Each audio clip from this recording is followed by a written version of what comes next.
आपको बताना चाह रहा हूँ कि एक तो ये चिंतन शिविर जो हम शादियों में लगाते हैं, एक अलग टेंट लग के जो चिंतन शिविर लगता है जिसमें बैठ के 2 पैक के बाद में समाज की चिंता करते हैं। थोड़ी सी बर्फ का टुकड़ा, थोड़ा सा सोडा, और सबसे पहला चिंतन तो जिसके घर में चिंतन होता है उसका हम बेड़ा गर्क कर देते हैं। बच्चे की शादी के अंदर बारात एक दिन रुकती है, एक रात रुकती है, सुबह हम चले जाते हैं। मैं माँ जगदम्बा के समान हमारी माता और बहनों का नाम लेना माफ करना भूल गया था।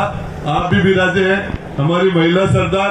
तो मैं आपको कहना चाहता हूँ कि ये जो चिंतन शिविर जो हम लगा रहे हैं, ये कोई प्राउड की बात नहीं है। इसके लिए आप इसको मेहरबानी करके यदि बंद कर दें तो सबसे बड़ा तो समाज के ऊपर ये उपकार होगा। आप उस बच्ची वाले के फालतू के अंदर वो आपका जो चिंतन होता है वो कम से कम 5 लाख रुपए का, 4 लाख रुपए का चिंतन होता है, रिजल्ट उसका 0 आता है। सारी समाज की चिंता हम 30वें पैक के बाद में ज्यादा चिंतन होता है हमारा, फिर चौथा चालू होता है। सारी बातें लिख रही, शायद धीरे धीरे हम इससे बाहर आए। दूसरी बात यह है कि हमारा छोटा आदमी, आम आदमी, बड़े आदमी की राव साहब सदा चिंता करता रहा है। इस आम आदमी ने जब भी, ये चाहे राजा महाराजों का जमाना रहा हो, चाहे लोकतंत्र का जमाना रहा हो, इस समाज की एक खासियत है, ये बड़े आदमी की चिंता करता है। चाहे भैरू सिंह जी शेखावत की चिंता करते थे, उनके इशारे पर मरते थे, उनके लिए जहां खड़ा कर दिया। चाहे जसवंत सिंह जसोल थे, आज के नेता हो चाहे पहले के नेता हो, जब भी किसी नेता पर संकट आता तो पूरा समाज उसके लिए चिंतित हो जाता है। लेकिन हमारे बड़े नेता छोटे आदमी की चिंता नहीं करते। ये चिंता एक तरफी है। इस समाज में छोटा आदमी, आम राजपूत पहले ठिकानेदार थे, बड़े ठिकानेदार थे, राजा महाराजा उनकी चिंता करते थे। आज भी मेरे पिता श्री मौजूद हैं, वो मेरे से ज्यादा चिंता ठाकुर साहब वीरेंद्र प्रताप सिंह जी की करते हैं। एक चुनाव हम दोनों ने आमने सामने लड़ लिया था 2008 में, तो मेरे पिताजी ने इनको वोट दिया था, मुझे नहीं दिया था। हकीकत बता रहा हूँ। मेरे पिताश्री श्री माधव सिंह जी ने मुझे कहा, यार देख, मैं मेरा वोट गुड्डा ठाकुर साहब को ही दूंगा, और हम साथ साथ पीली गंगा में हम साथ साथ खेलते थे। ये वो लोग छोटे थे तो उम्र में बड़े इनसे थोड़े बहुत। तो मैं बताना चाह रहा हूँ कि अभी भी उनका बेटा मंत्री बन गया 2 बार, लेकिन वो इन्हीं को बड़ा मानते हैं। तो हम ठिकानेदारों को बड़ा मानते थे, पहले तो राजा महाराजाओं को, उनके इशारे पर जान देते थे, फिर उसके बाद में हमारे नेताओं को। लेकिन अब बड़े समय आ गया कि बड़े लोगों को भी छोटे लोगों की चिंता करनी चाहिए, और इसके लिए आज का कार्यक्रम शानदार है। ज्यादा भाषणबाजी की जरूरत नहीं है। व्यक्ति एक दिन का होता है, बच्चा तो रोता है।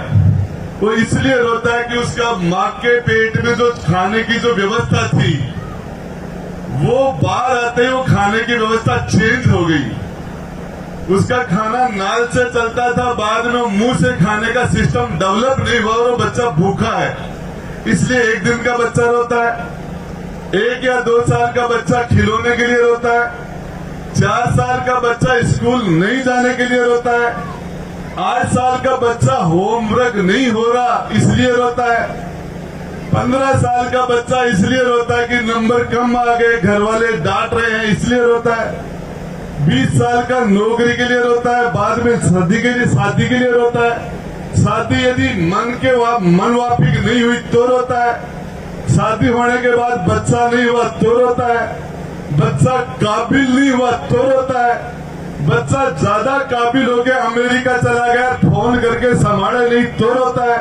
तो मेरे हिसाब से रोना तो चलता रहता है। लेकिन ओम प्रीत जी ने एक बात बहुत शानदार कही थी कि हमें अपने आप को समझना चाहिए, अपने खुद से मिलना चाहिए, और हमें खुद का टाइम देना चाहिए। मेरा तो आपसे एक ही निवेदन है सारे लोगों से कि हकीकत है कि हम आप सारे लोगों में वो क्वालिटी है। कुबेर सिंह जी को एक अलग से धन्यवाद ये देना चाहूंगा कि आपने सर्व समाज से हमारे राव साहब का स्वागत कराया और सभी समाजों को जाजम पर बुलाया। ये हमारे राव शेखा की हो, चाहे हमारे तोडरमल जी की हो या हमारे पूर्वजों की, ये एक विरासत है कि सबको साथ लेके चलना। आज भी हमारे लोगों में, मैं ये आ रहा हूं, ये आपको बड़ी सफाई के साथ ये कह रहा हूं कि हमारे लोगों में वो क्वालिटी है, हमारे लोगों में कि 36 कौम को साथ लेने के चलने का संस्कार यदि किसी एक कौम में सबसे नंबर 1 है तो वो कौम राजपूत है, क्षत्रिय समाज है। मैं आपको बताना चाह रहा हूं क्याम खानी और हम आज की ये ऐसी ही जरूरत है कि 550 साल पहले राव शेखा ने पठानों के साथ जो भाईचारा करके एक जगह होके हमने जो लड़ाइयां लड़ी थी, हमने हमारा वजूद बचाने के लिए, घोड़े का किस्सा, बछेरा और बछड़ी का किस्सा आप सबको पता है। वैसा ही है कि आज क्याम खानी और राजपूत समाज को एक जाजम पर आना चाहिए। ऐसी शुरुआत हो भी चुकी है। सीकर में ऐसी लोग एक जगह मीटिंगें हो रही है, नागौर में भी हो रही है, और ये दोनों समाज एक जगह हो तो ये शेखावाटी का अलाइनमेंट अच्छा हो जाएगा। बाकी की कौमों को इसकी बहुत बड़ा, दूसरी कौमों को इसका बहुत बड़ा फायदा होगा। जिस तरीके से सामाजिक असंतुलन हो गया, एक साइड को ज्यादा भारी होना लोकतंत्र के लिए अच्छा नहीं है। सामाजिक पूरे शरीर के अंदर, पूरे समाज में अनुपात अच्छा होना चाहिए। नौकरियों में भी होना चाहिए, बिजनेस में भी होना चाहिए, राजनीति में भी होना चाहिए, समाज में भी होना चाहिए।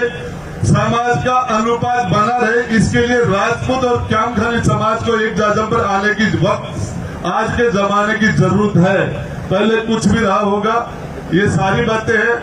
और मैं ज्यादा समय नहीं लेता हुआ, मैं तो आपको एक ही बात बताना चाह रहा हूं कि राव साहब पिछली 2008 के अंदर जब भी राव साहब बोलते थे, स्पीच होता था इनका हाउस के अंदर, चाहिए ऐसा कोई विधानसभा में जब प्रश्नकाल में इनका क्वेश्चन होता था राव साहब का, जिस मंत्री के क्वेश्चन राव साहब का लग जाता था वो रात को सो नहीं पाता था।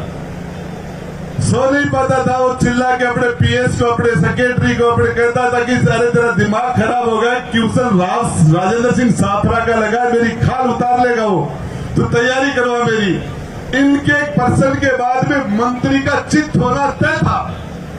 और ये अब की बार हमारे साथ विधानसभा में नहीं, इनकी कमी हमें तो रोज खलती है। रोज सच्चाई है कि राव साहब ने अपनी शानदार छाप छोड़ रखी है, और ये हकीकत में हमारे राव शेखा के वंशज होने का सारी चीजें पूरी करते हैं। हमारे नेता, हमारे राजा होने के काबिल ऐसा ही हमारा राजा होना चाहिए। और इसके लिए मैं राव साहब आप पधारे और आपका बहुत बहुत धन्यवाद।